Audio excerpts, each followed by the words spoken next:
Précédemment, dans Zoo Academy, nos apprentis soigneurs sont allés à la rencontre de Django, l'unique représentant des chiens des buissons du parc zoologique Le Pal. Afin de mieux comprendre l'espèce, nos ambassadeurs ont d'abord préparé sa nourriture, puis ont nettoyé son enclos. Enfin, ils ont distribué sa ration alimentaire et observé Django en toute discrétion pour voir ses réactions.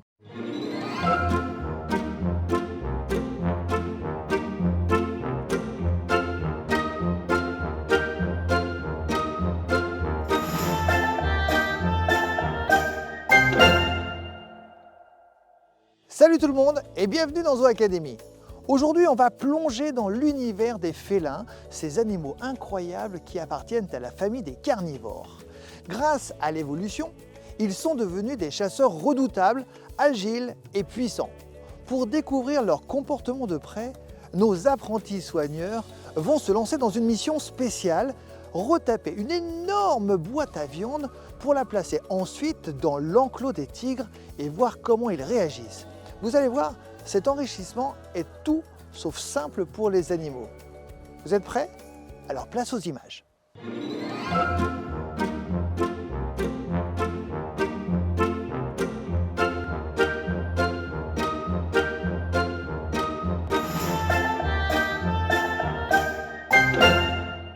Aujourd'hui, on va faire une réparation de bricolage.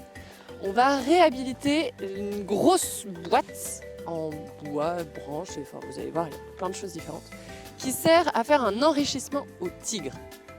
En fait, c'est une grosse boîte, moi j'appelle ça une boîte à viande, parce qu'après dedans, on y met la nourriture de nos tigres, on l'accroche dans l'enclos, et après, ça leur met la nourriture un peu plus difficile à attraper.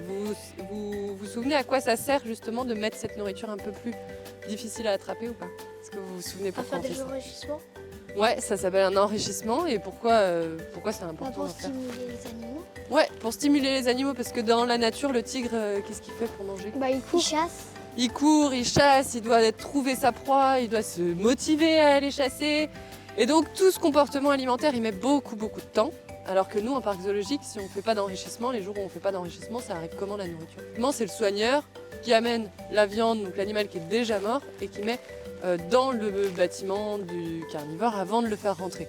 Donc l'animal, il va passer nettement moins de temps à s'occuper de son comportement alimentaire. Ça va lui prendre moins de temps de manger un truc qui est posé là en plein milieu. Donc nous, c'est ce qu'on va essayer de faire et d'observer aujourd'hui. On va réparer une boîte qu'on ne peut plus utiliser parce que elle est trop cassée. On va la réparer, la changer un petit peu pour que ça redevienne une nouveauté pour nos tigres. Et puis après, on va aller la mettre en place. Ok? Ouais. On est parti? Ouais. Allez, on va dans l'académie.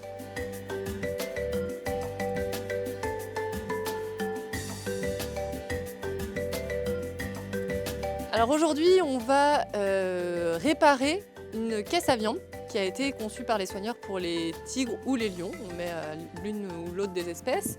Comme c'est des espèces qui ont quand même pas mal de force, la caisse a été un peu abîmée. Donc on va la réparer puis la modifier, la recycler en quelque sorte, parce qu'on crée souvent des nouveaux enrichissements puisque le principe d'un enrichissement, c'est de la nouveauté pour stimuler.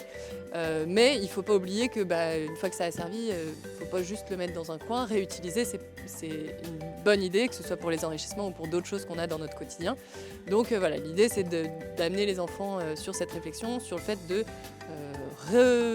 réparer pour pouvoir réutiliser encore une fois.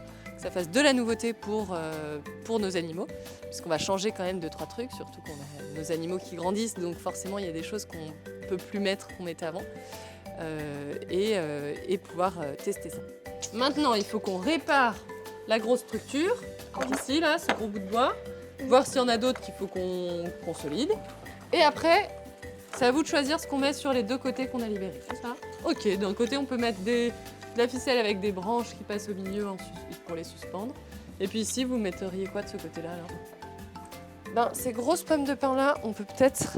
Alors après, c'est pareil, il faut que tu les mettes assez... Enfin, les pommes de pin, ils risquent de les casser, les pommes de pin, les tigres. C'est pas tigre-proof, une pomme de pin. Donc il faut que tu mettes aussi des bouts de bois pour que ça bouge bien tout. Mais tu vois, si tu passes comme ça entre les petits pics et qu'après, je pense que tu fais un nœud simple de chaussure, ça devrait le faire.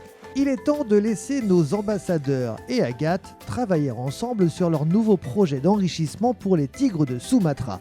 En attendant, nous allons retrouver Magali, soigneuse au parc zoologique Le Pal, pour nous parler un peu de cette espèce. D'ailleurs Magali, existe-t-il une ou plusieurs espèces de tigres? Alors il existe plusieurs espèces de tigres. Nous ici on travaille avec 2 tigresses de Sumatra.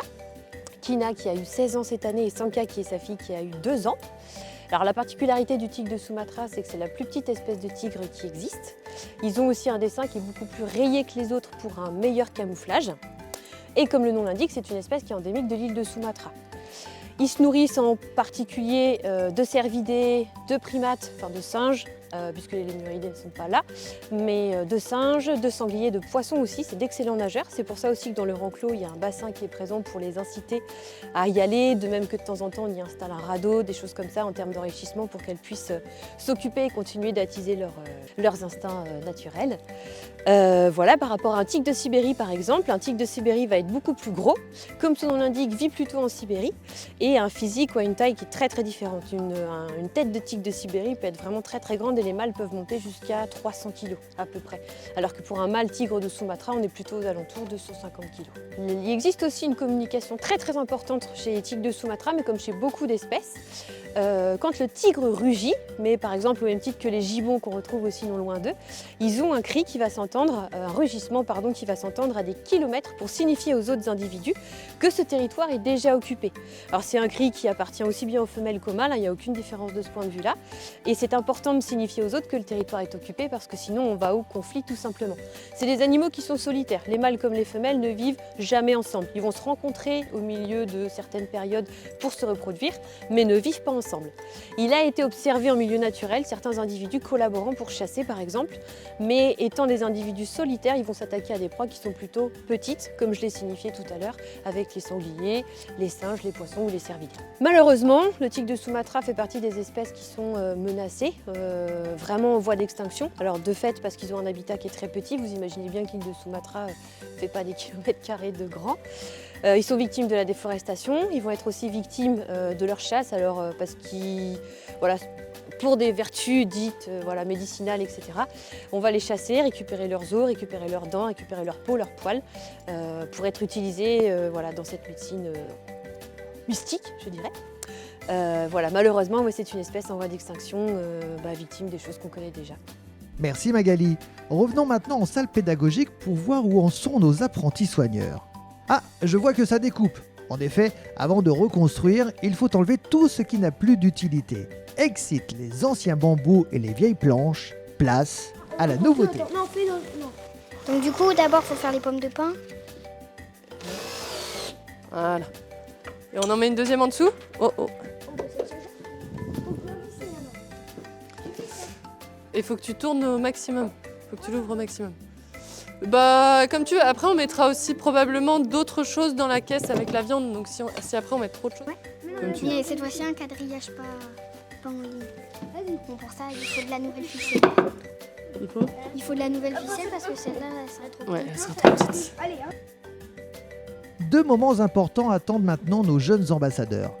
Le premier est la mise en place de l'enrichissement, ce qui n'a pas été facile.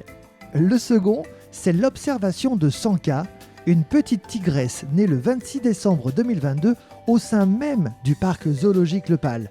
Pour cela, nos élèves se sont installés derrière une grande vitre, prêts à découvrir cet animal majestueux et à voir ses différentes réactions face à cette nouvelle boîte à viande. Mais le pire, c'est que je crois qu'elle a marché sur la cuisse de poulet tout à l'heure.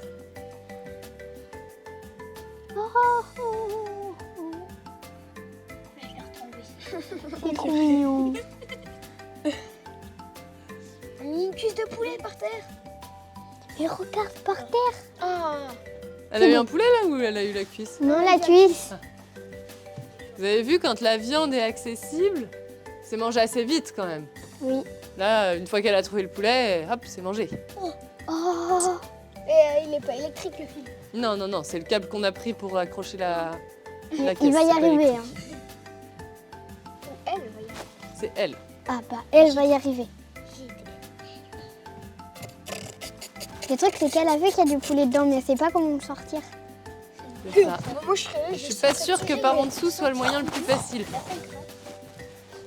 Mais là, par le filet qu'on a fait nous, ou par les branches à déjà mises, il y a un trou assez large pour qu'elle y passe sa patte et qu'elle attrape. Je pense que si elle passe par un côté, elle peut y arriver. Oh oui, elle est passée de mon côté. Et bah là, je pense qu'elle va passer d'une autre. Oh, Elle elle a fait tomber le balai. Non, elle n'a pas fait tomber un poulet. C'est le balai qu'elle a fait tomber. 4 mois qu'elle l'a Mais commencé. maintenant, elle va jouer avec le balai.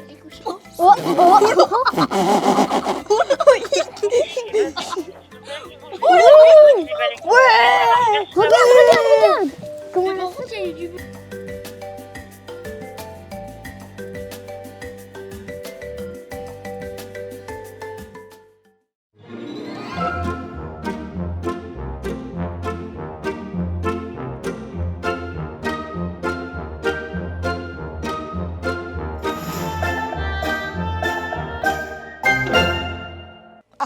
Vous êtes là?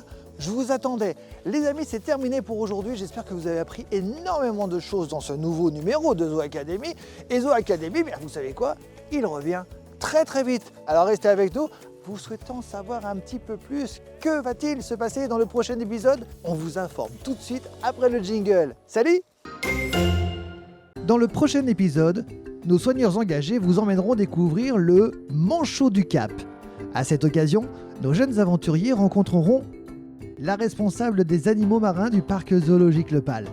Elle répondra à toutes leurs questions et partagera avec eux son aventure avec l'association Sandcob qui œuvre pour la protection des oiseaux marins en Afrique du Sud. A très vite dans Zoo Academy.